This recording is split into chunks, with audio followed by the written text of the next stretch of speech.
Every person who has ever created something extraordinary was called delusional at some point. The entrepreneur who had big goals and no business experience. The artist who said they'd be famous. The athlete who said they'd win before they had any proof and before they were even any good yet. And when it works, we call them visionaries. And when it hasn't worked yet, we call them delusional. So in this video, I want to talk about the psychology of having delusional self-belief, why it actually works from like a neuroscience and psychology perspective, why almost every successful person has it, and how to develop this for yourself without becoming completely unhinged and detached from reality. Hey friend, welcome back. If you're new here, my name's Jillz and I help women step into their power, tap into their divine feminine, and become their best self, live their best life. So if that's something you want to do, you should subscribe and stick around. And if you want more from me, you can also join my weekly newsletter. It's called the Dream Life Digest. It's totally free and the link to sign up is down below. Delusion. Merriam-Webster defines it as a false belief. Or a better way to say it is believing in something that isn't supported by evidence or based in reality. But here's the catch with that. Every company, every invention, every achievement, every movement, every amazing piece of art started as a belief that once had no evidence, and someone decided it was real before it was. And if you look at almost any extraordinary success story, there is usually a phase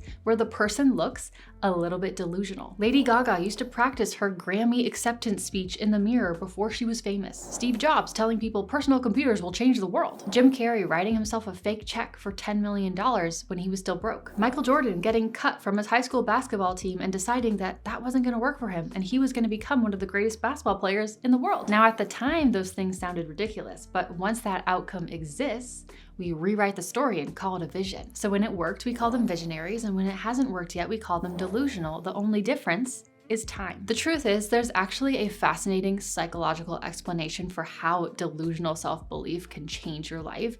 And once you understand what's happening in the brain, you start to realize that what we call delusional confidence might actually be one of the most powerful mental tools that you can develop. But before we dive deeper into this topic, I'd like to kindly thank Vivaya for sponsoring today's video, because if you are stepping into your dream life, you're gonna need good shoes for the journey. We've all been there, buying shoes that look so cute on the shelf but are a nightmare to actually wear. It's hard to feel confident and magnetic when you're struggling with blisters and aching feet, and that's why Vivaya is such a game changer. So Vivaya is all about stylish but comfortable shoes, and I mean that, they really are comfortable. Let me show you two of my favorite styles from Vivaya right now. First up, they're icon loafers. Let's be real, those stiff leather loafers in your closet are literally murdering your feet.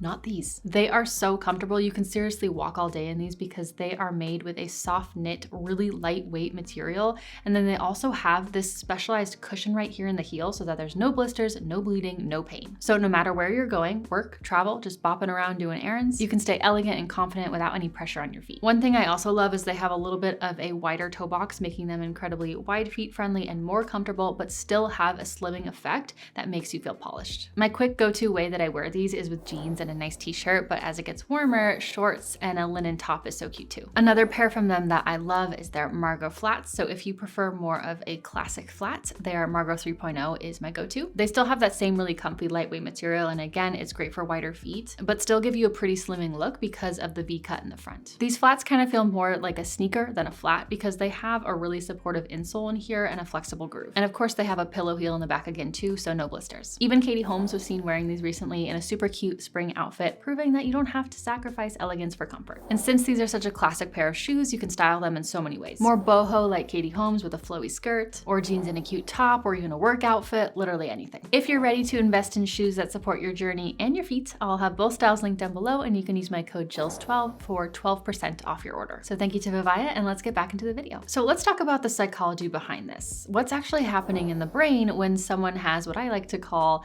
a little bit of productive, healthy delusion? And why does it work? And what's the difference between other people who don't have this? And I promise you, if you watch this whole video, it will be worth it. Okay, so here's something really interesting about how your brain works. And I'm gonna help you understand this by first showing you this video.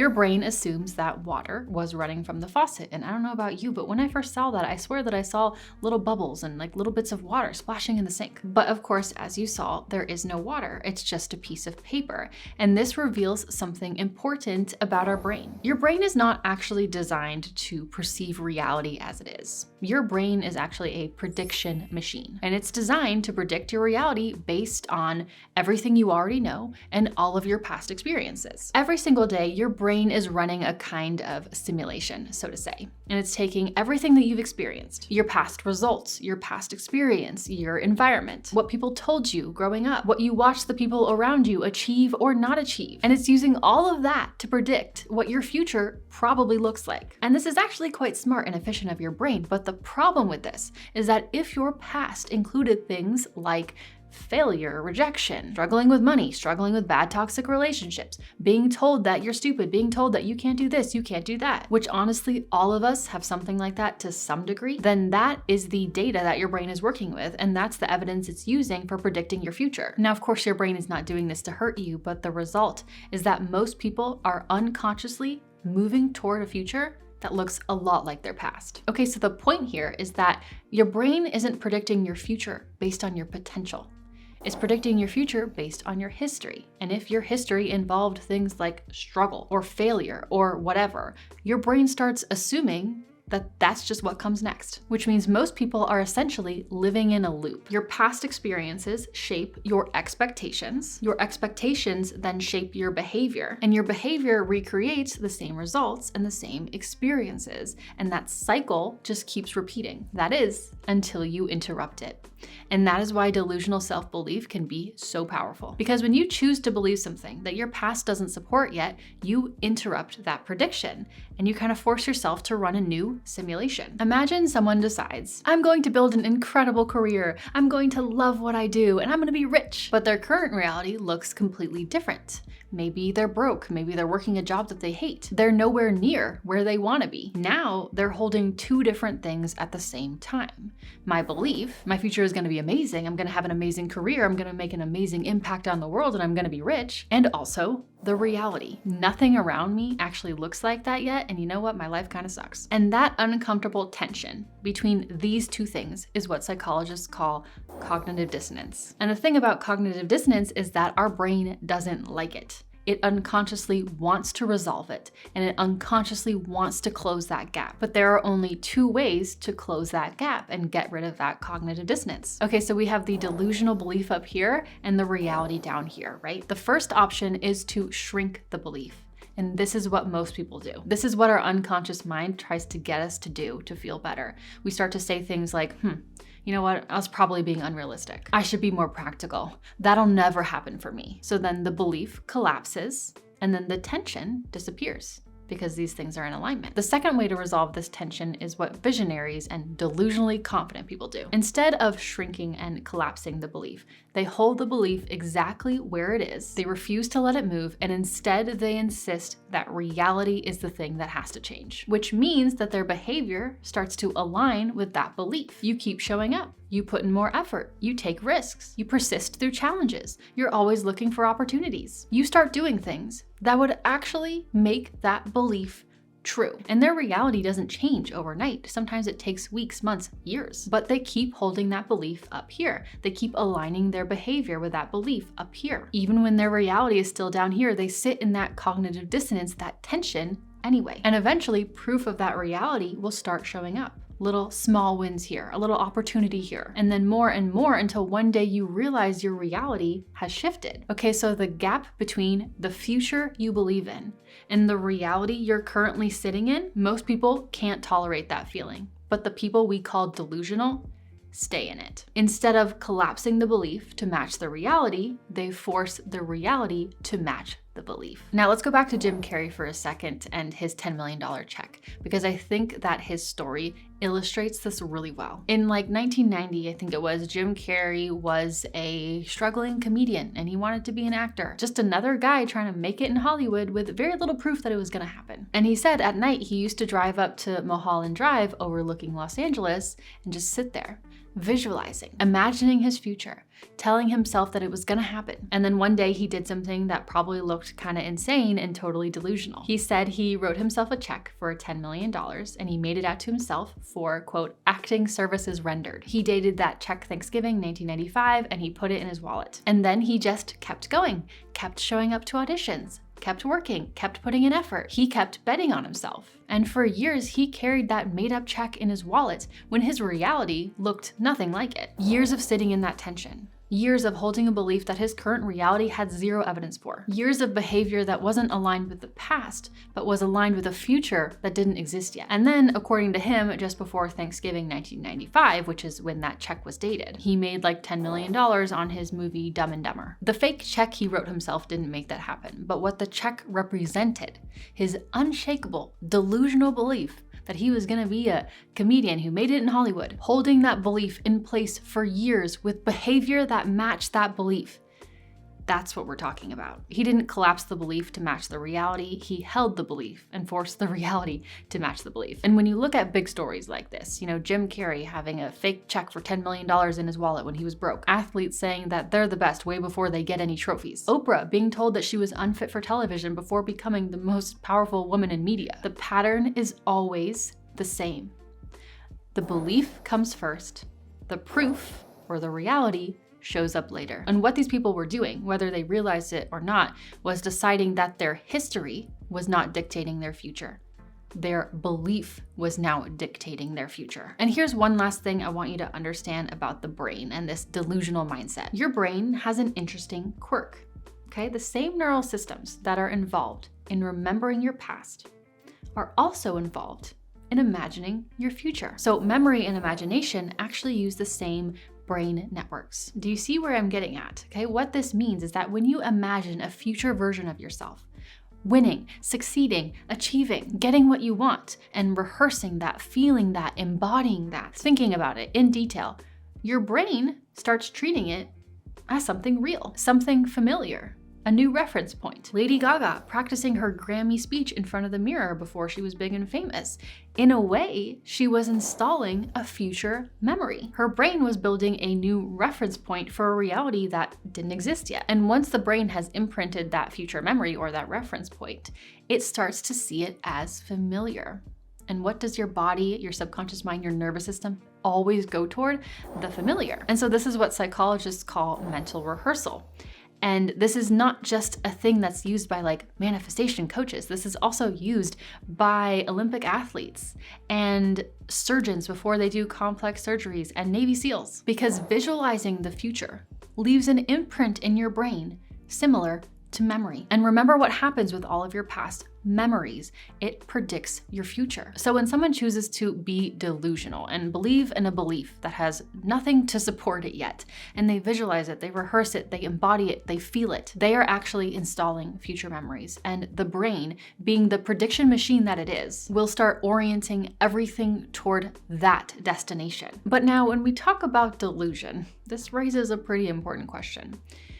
Where is the line between having healthy, productive delusion and just being completely unhinged? Because there is a line and it's actually pretty clear and simple. Productive delusion is when you believe something that isn't true yet, but that belief makes you take action. So let's say you decide, I'm gonna become an amazing musician, even though you've literally never touched a musical instrument in your life. But because you believe that, you practice every day, you study, you perform, you look for every opportunity that you can find to become better. And that belief is pulling you toward effort. Unhinged delusion is when you believe something, but you use that belief to avoid reality and avoid taking responsibility. You say, money will just come to me. I can watch Real Housewives all day and somehow money will find my bank account. So you don't build skills. You don't create anything. You don't take risks. You don't try to add value and you're just sitting there. And that belief is replacing effort instead of fueling it. Productive delusion makes you want to run toward the work. unhinged delusion makes you want to run away from reality. Because if you look at every single successful person that we talked about in this video, Lady Gaga, Michael Jordan, Jim Carrey, Oprah, they weren't just sitting around. They were rehearsing, they were practicing, building, failing, adjusting, getting up and trying again. The belief wasn't replacing the work, it was fueling it. And the belief itself can look identical in most cases, whether it's productive delusion or unhinged delusion. Two people can say, I'm gonna be wildly successful. And from the outside, they both look delusional. But one person uses that belief to build skills, to put an effort, to create value, to learn new things, to grow, to make an impact, to adapt when things don't go as planned. The other person uses that belief to avoid the hard parts. The learning, the effort, the failure, the uncomfortable growth that actually makes success possible. Same belief, but one stays a delusion and the other becomes inevitable. Now here's the practical part of this video, okay? How do you actually develop this kind of delusional self-belief? If you decide for yourself, Delulu is the Salulu, what does that actually look like? Step 1.